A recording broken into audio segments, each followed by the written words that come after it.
When you think of a great bartender, what comes to mind? Probably some flashy bottle flipping, right? Maybe some complex, fiery creations. But honestly, truly great bartending isn't about the show at all.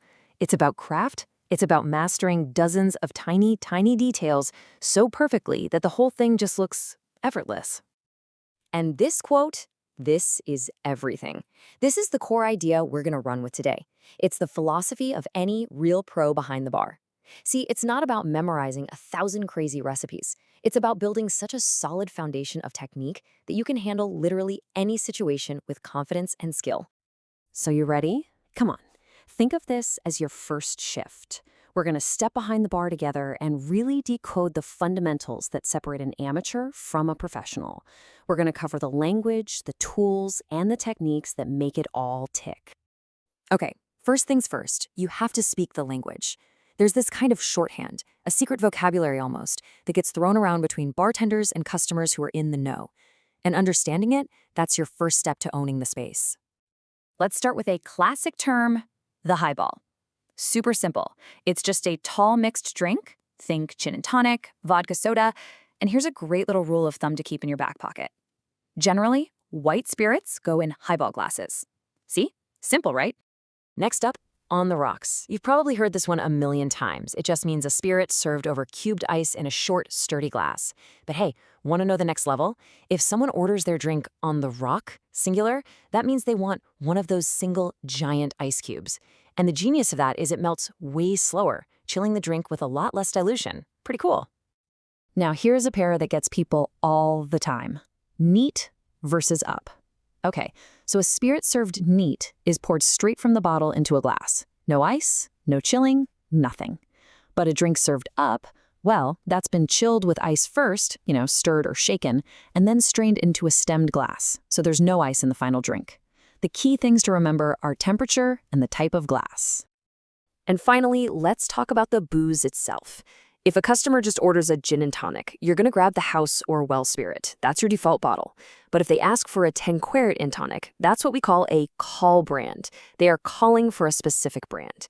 And a really great bartender, they not only use it, they remember that preference for the next time that customer comes in. All right, we've got the lingo down. Awesome. Now let's move on to the physical tools of the craft. And this isn't just about shakers and strainers. It all starts with the most fundamental tool there is, the glass itself. And this quote just says it all. This is the first rule of handling glassware, and it is absolutely non-negotiable. It's such a simple way to think about hygiene and respect for the customer. You never, ever want your hands where their mouth is going to be.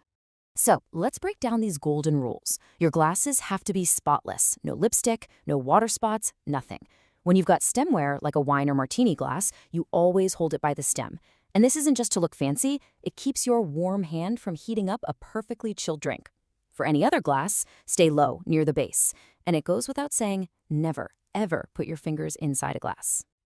You know what's so cool about this? It shows that the size of the glass isn't just random. There's a real logic to it. Small glasses, they're for those potent all-spirit drinks, like a martini. Medium glasses are perfect for shaken drinks with juice, like a daiquiri, because they have more volume. And the big ones? Well, those are for frozen drinks. If you use the wrong size, you're going to end up with a drink that either looks tiny and sad or is totally unbalanced.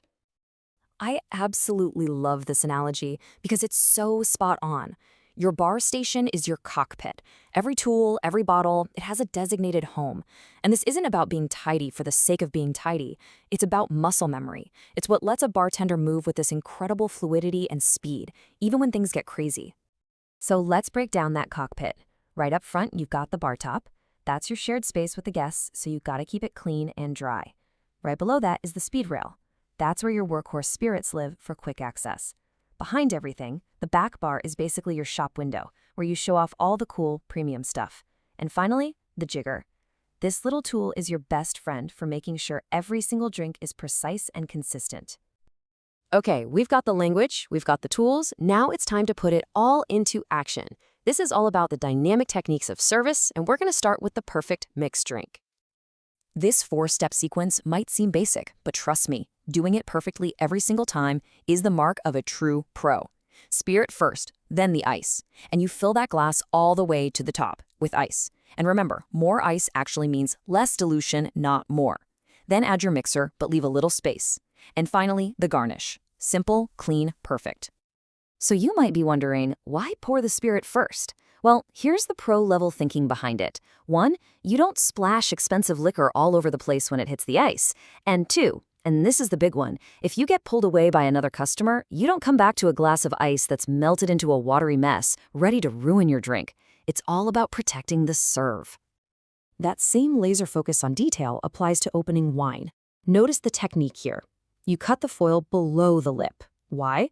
So the wine never touches it as you pour. And that last step is so key.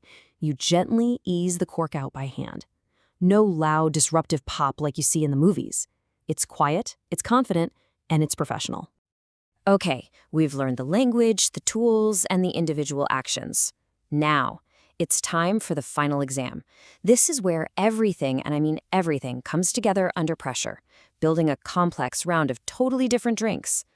So here's the scenario. 1 order, 4 completely different drinks. You've got a shaken cocktail, a bottled beer, a glass of wine, and a simple G&T. The goal isn't just to make them, it's to have them all ready to go at the exact same moment, each one in its perfect state. How would you even do that?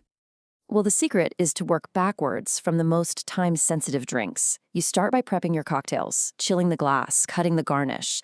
Then you pour the stable drinks, the bottled beer and the wine. Next, you build that G&T because now the clock is officially ticking on that melting ice. Then you shake or stir and finish your cocktail. And the very, very last thing you do, pour that tap beer so it lands on the table with a perfect fresh head. It's like a symphony of timing. So there you have it. We've journeyed from lingo all the way to the perfect round. You now have the apprentice's guide to the bartender's craft. So the next time you order a drink, you're not just going to be a customer, you'll be an observer. So what's the first small detail you're going to look for? Is it going to be how they hold the glass, the order they build your drink, or maybe how much ice they use? The craft is in the details. Go find them.